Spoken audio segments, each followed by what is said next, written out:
कुछ ना कुछ आपको उपाय जानने की ज़रूरत है, क्योंकि जब आप मन को नियंत्रित करने की कोशिश करेंगे तो आप ही के लिए फ़ायदेमंद साबित होगा और आप अपने भविष्य में मन को अच्छी तरह से कंट्रोल कर सकते हैं।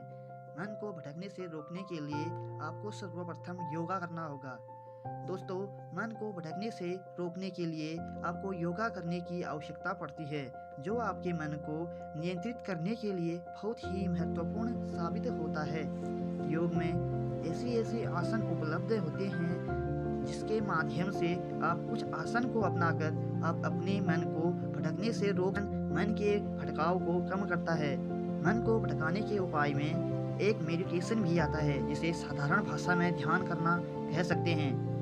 आप अपनी इंद्रियों पर काबू मेडिटेशन करने के लिए आपको नियमित रूप से कुछ समय निकालना होगा, ताकि आप मेडिटेशन करके मन को नियंत्रित करने के लायक बन स्वयं को किसी लक्ष्य को पूरा करने के लिए व्यस्त रखें। दोस्तों, कभी कभी हमारे जीवन में ऐसा भी होता है कि जब हम खाली बैठे होते हैं या बिना कोई कार्य किए हुए चुपचाप सोचते रहते हैं तो हमारा मन भटकने लगता है और हमारा मन कई प्रकार के भावनाओं से भर जाता है और हमें वह भावना असमंजस में डाल देता है कि कौन सा भावना सही है और कौन सा गलत। दोस्तों, यदि आप किसी लक्ष्य को पाने के लिए अपने आप को व्यस्त रखते हैं तो आप इस प्रकार की समस्याओं से छुटकारा पा सकते हैं और आप अपने मन के भटकाव को कम कर सकते हैं, जिससे आप क्रिएटिव और एनर्जेटिक बन सकते हैं। जब आप क्रिएटिव सोचोगे तभी आप क्रिएटिव कार्य भी करोगे, जिससे आपका ही भला।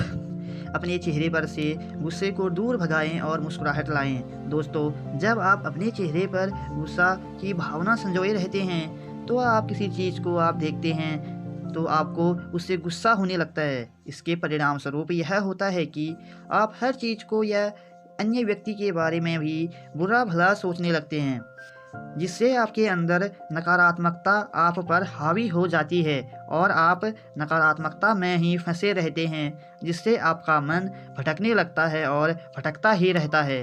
दोस्तों, हमेशा कोशिश करें कि अपने चेहरे पर मुस्कान सच्चे दिल से रखें। जब आप अपने आप में मुस्कुराते हैं तो आपको आंतरिक शांति महसूस होता है और आपका मन आपके पास आपके नियंत्रण में होता है और आप अपने मन को अपने हिसाब के अनुसार या अपने हिसाब से नियंत्रित कर सकते हैं और आपका मन ना के बराबर भटकता है।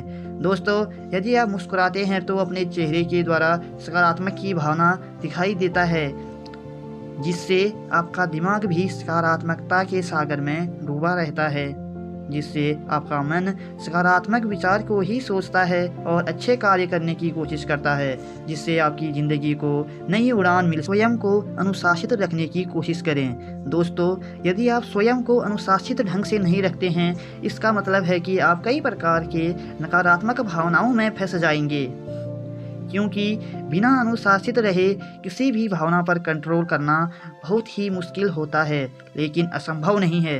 हर नकारात्मक भावना को दूर किया जा सकता है, लेकिन जब आप अनुशासित तरीके से अपने जीवन को जीते हैं तो आप कई प्रकार के आने वाले नकारात्मक भावना को पछाड़ देते हैं और आप उसके बदले में सकारात्मक भावना को अपनाते हैं, जिससे यह होता है कि आपके मन में आने वाले हर नकारात्मक भावना सकारात्मक में परिवर्तित होने की कोशिश करता है। यह एक तरह से कला के समान होता है। आप कोई भी नकारात्मक चीज़ को सकारात्मक में बना सकते हैं। इसके लिए आपके पास कई प्रकार के मानसिक तरीके से संबंधित आपके पास कुछ ना कुछ तो ज्ञान जरूर होना चाहिए। तो दोस्तों, आप लोग हमेशा ही सकारात्मक लोगों की ही संगति करें। यदि आप लोग नकारात्मक लोगों की संगति करते हैं, नकारात्मक लोगों की घेरे में रहते हैं, तो निश्चय ही आप लोगों पर भी नकारात्मकता का अंतर देखने को मिलेगा। आप में भी नकारात्मकता हावी हो जाएगी। इसलिए दोस्तों, आप हमेशा सकारात्मक लोगों की संगति में ही रहें, जिससे आप लोगों को संगति का प्रभाव पड़ेगा और आप लोग हमेशा सही सोचोगे और सही दिशा में चलोगे, जिससे आपका जीवन सरल व सुगम बनेगा। तो दोस्तों, आपको वीडियो कैसी लगी कमेंट करके बताइए और लाइक शेयर एंड सब्सक्राइब कीजिए।